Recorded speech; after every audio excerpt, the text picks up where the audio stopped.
Okay, tuloy po natin yung discussion for criminal law, no? So, tapusin natin yung sa complex crime. Binasa ko po lahat ng mga bar questions for criminal law for the past 10 years. Karamihan po talaga ng tanong sa complex crimes, compound crimes po talaga, no? I-add natin yung unintentional abortion and parricide. Paano yan? Pinatay yung asawa buntis. That is a complex crime of parricide and unintentional abortion. Ngayon, no, tandaan nyo po, bago magkaroon ng unintentional abortion, the offender must have knowledge of the pregnancy. Sabihin natin, pinatay niya yung asawa niya, hindi niya alam ni asawa niya, 3 weeks pregnant na. Siyempre, di pa naman visible yan, di ba? Hindi pa naman malaki yung tiyan, no?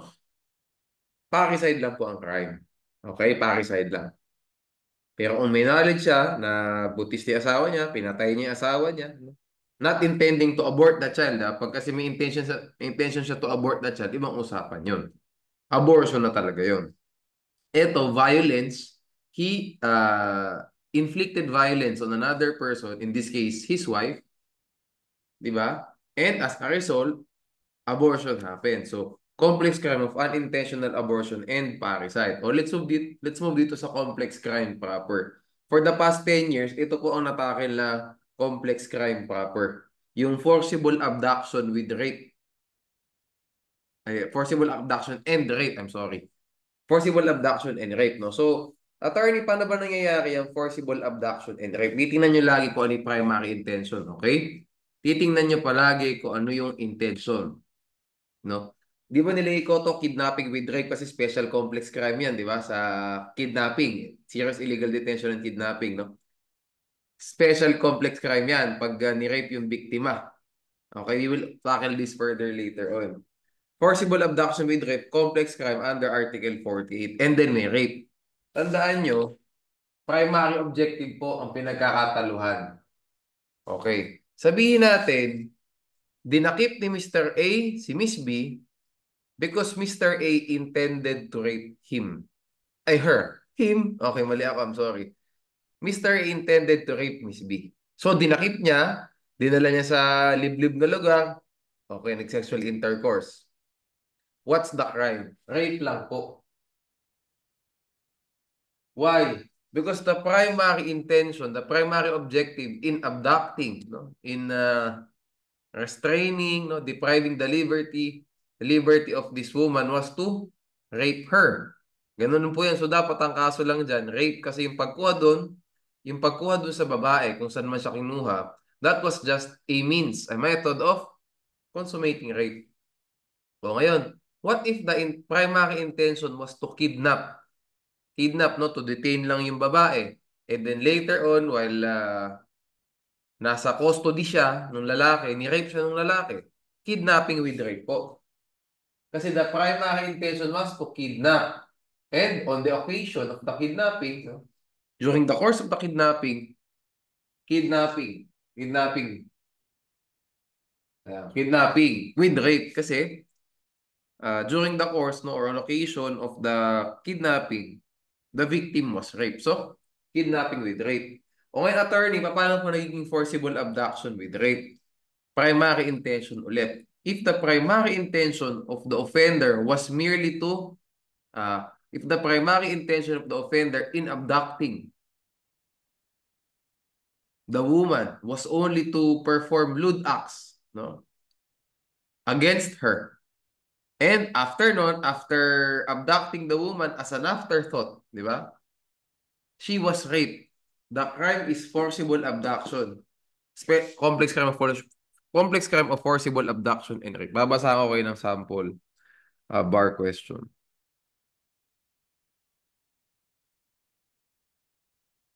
Here.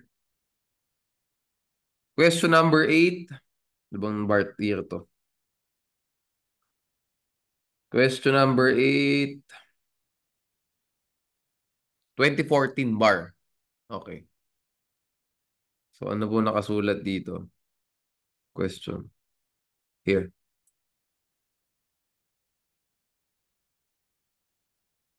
Pretty, pangalan ng babae. Pretty was a campus beauty queen who, because of her looks and charms, attracted many suitors. Having decided that she would become a nun, so magiging siyang madre, Pretty turned down all her suitors. Okay. Guapo, one of her most persistent suitors, could not handle rejection and one night decided to accost Pretty as she walked home. So pauwi si Pretty, kinuha siya ni Guapo. Together with Pogi, Guapo forced Pretty into his car and drove her to an abandoned warehouse where he and Pogi forced Pretty to dance for them. Later, the two took turns in raping her. After satisfying their lusts, Guapo and Pogi dropped her off at her house. So what crime or crimes, no, did Guapo and Pogi commit? Ano po ba yung initial na ginawa ni Pretty after sandakipin ni Guapo at saka ni Pogi? Nagsayaw muna, di ba? So, ibig sabihin ng initial intention nila, ang primary intention nila in accosting her was merely to commit lewd acts against her. Kaya forcible abduction.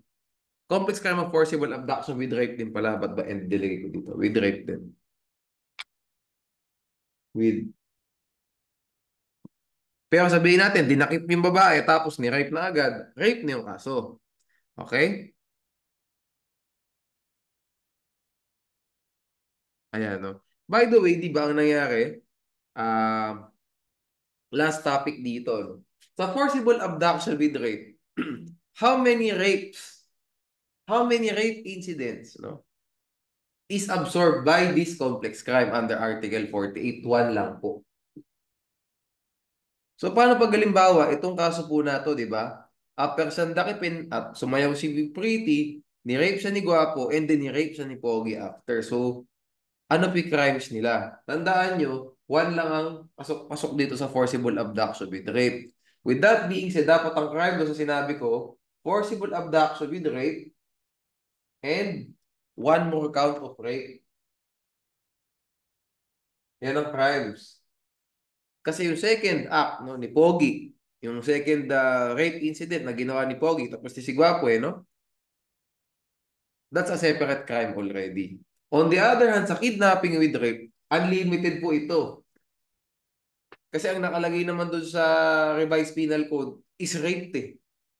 'Di ba? Is rape nakasulat talaga doon. When the victim kills or dies or is rape, something like that yung nakasulat diyan, 'di ba? Ibig sabihin nun, uh, it doesn't matter how many rape incidents happened during the course of the kidnapping. The crime is only kidnapping with rape. Okay, special complex crime. Ayun pa pala, no, nagkaroon tayo ng added note, no? Punta tayo Islao. Ito pinaka-iintayin sa lahat. Ang gagawin ko, no, instead na sasabihin ko pa sa inyo principles, mas maganda po sa Islao, no? At ganito na may gagawin nyo din sa bar dapat. Straight application tayo. Okay? Straight application tayo. Bubrahin ko itong baba.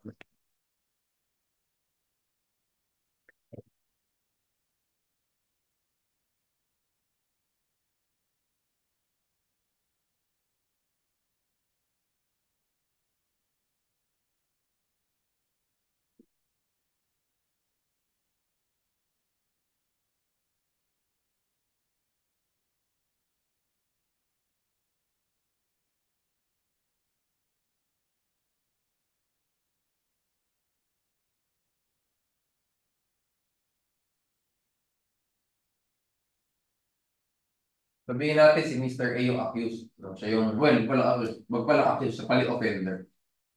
No? Mr. A is the offender. So, paano dapat ang template ng sagot natin?